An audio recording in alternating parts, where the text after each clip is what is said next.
Bienvenidos a la tercera clase magistral de Sociología del grado de Ciencias Políticas y de la Administración.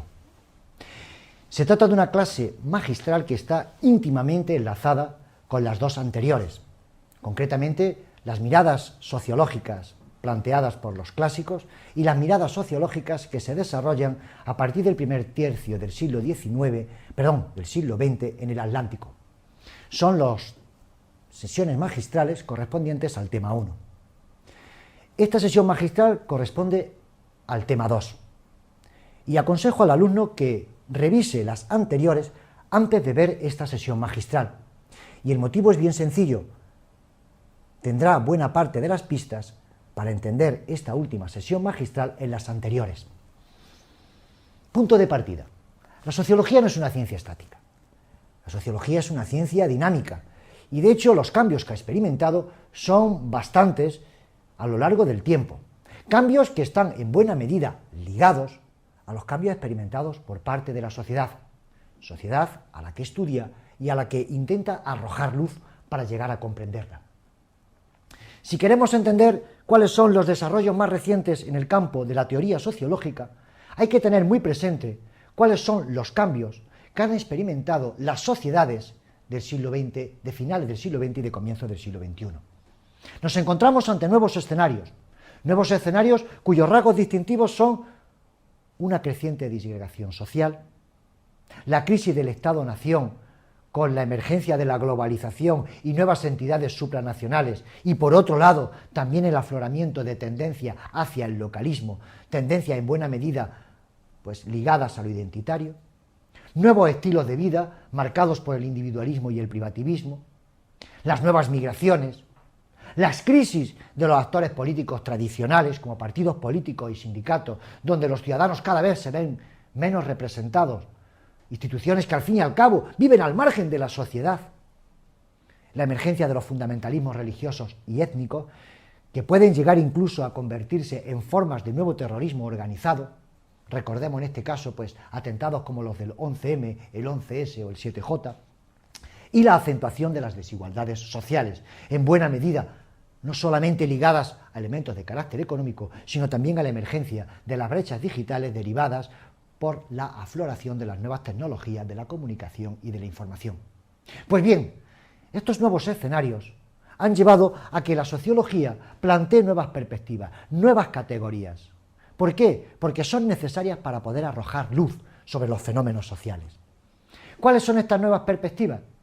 En esta clase magistral vamos a dar una pequeña pincelada, un pequeño recorrido, como dirían los italianos, faremos una piccola passeggiata, por una serie de nuevos planteamientos que en buena medida intentan recoger toda esta serie de cambios. En un primer lugar, veremos las aportaciones de Roy Mills. En un segundo lugar, nos adentraremos dentro de la teoría crítica, concretamente las aportaciones de Horkheimer, Marcuse, Adorno y por último Habermas. Y a ello habría que añadir las soluciones combinatorias, concretamente las de Giddens, Alexander y Stonka. ¿Por qué le llamo soluciones combinatorias? En anteriores clases vimos cómo la sociología desarrollaba dos grandes perspectivas. Por un lado, las perspectivas holistas, que focalizaban su análisis en la estructura, y por otro lado, las perspectivas individualistas, que focalizaban su análisis en la acción. Pues bien, en los últimos años han emergido una serie de nuevos planteamientos que caminan hacia lo relacional, planteamientos en los que encontramos soluciones que van más allá de lo micro y de lo macro, del holismo y del individualismo, de la dialéctica entre acción y estructura. Y es aquí donde se nos encardinan concretamente las aportaciones de Giddens, Alexander y Stonka. Empecemos por Roy Mills. Roy Mills, a diferencia de las perspectivas marxistas, perspectivas en las cuales nos hablan de esa dialéctica de ricos y pobres, de poseedores y no poseedores de los medios de producción, que generan un proceso de dualidad dentro de la propia sociedad, Roy Mills se percata de la emergencia, de la entrada en escena de la nueva clase media. Roy Mills, en buena medida, es una persona que atisba la emergencia de las mesocracias. Ahora bien, ¿lo ve con un sentido positivo o con un sentido negativo?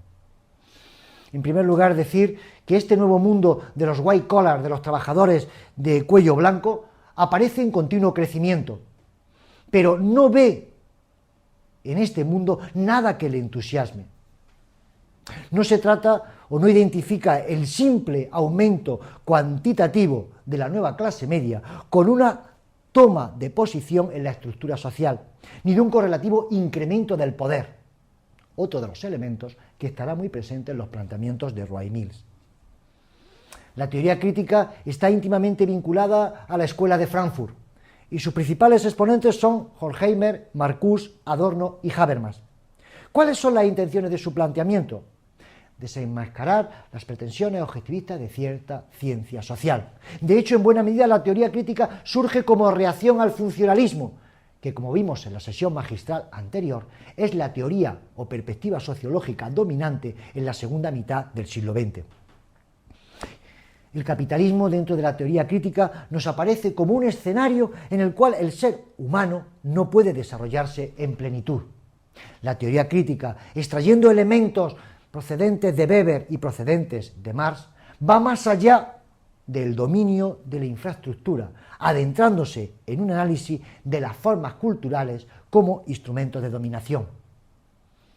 Y ahora pasamos a las soluciones combinatorias. Ya hemos dicho que estas soluciones combinatorias, que tienen principalmente como figuras referentes a Giddens, a Alexander y a Stonkat, lo que intentan es caminar más allá de esa dialéctica holismo-individualismo, acción-estructura. Empecemos por las aportaciones de Giddens, el padre de la tercera vía. Giddens ha tratado de elaborar una teoría de la estructuración social que ofrece algún espacio a la subjetividad.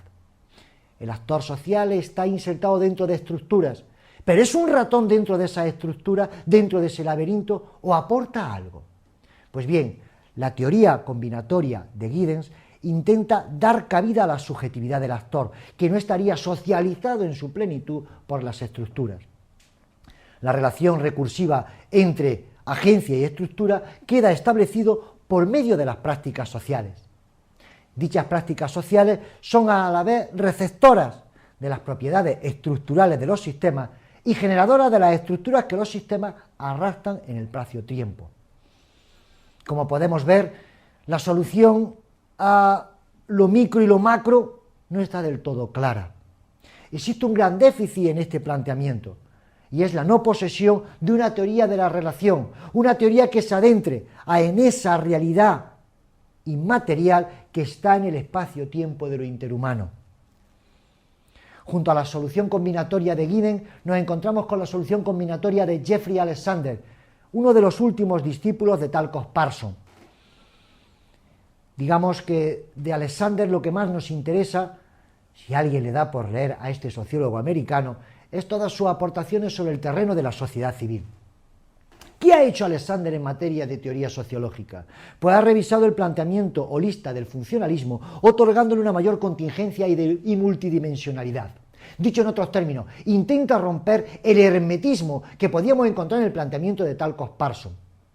Su distinción entre voluntarismo formal y voluntarismo sustancial, así como la visión de lo micro-macro link, comportan interesantes aportaciones. Pero la hipoteca de la cultura, entendida como partner simbólico determinante de la acción, hace difícil pues la presencia del sujeto humano en el cambio social. Dicho en otros términos, nos encontramos una vez más con un ratón dentro de un laberinto. ¿Por qué? Pues por una sencilla razón, pues porque se nos aparece lo cultural como elemento que determina propiamente la acción. Al igual que le ocurre a Giddens, en Alexander también nos encontramos la deficiencia o el déficit de no desarrollar un planteamiento propiamente relacional porque no ha conceptualizado la categoría relación. Y por último, las aportaciones de Stonkat, sociólogo polaco procedente del pensamiento marxista. A él se le debe el intento de redefinir el cambio social en términos de proceso histórico abierto. Nos ofrece una visión de las conexiones entre agencia y estructura que está marcada por la novedad. Sin embargo, su Framework, al igual que el de Giddens, termina por anular el rol de las acciones individuales y la creatividad de los singulares sujetos concretos. En el caso concreto de Stonkat, en buena medida este déficit se debe a su hipoteca marxista que no consigue superar. Y esta ha sido la tercera sesión magistral dedicada a las miradas sociológicas. 3 sesiones magistrales donde hemos hecho un recorrido por los clásicos y el nacimiento de la sociología, por los cambios que acontecen en el primer tercio del siglo XX y cómo la sociología cruza el Atlántico. Lo decía en la anterior clase magistral, no es simplemente un cruce geográfico, sino que asistimos también hacia un cambio en las perspectivas de observación sociológica. Y por último, esta tercera sesión magistral en la que hemos abordado los desarrollos más recientes de la sociología, desarrollos que hay que enmarcarlos en los nuevos escenarios que emergen en las sociedades del siglo XXI, unos escenarios en los que la desestructuración, los nuevos estilos de vida, los fundamentalismos religiosos, la inseguridad, las nuevas migraciones aparecen como telón de fondo. Nuevos escenarios que demandan nuevas categorías para poder arrojar luz sobre una realidad en la cual estamos insertados.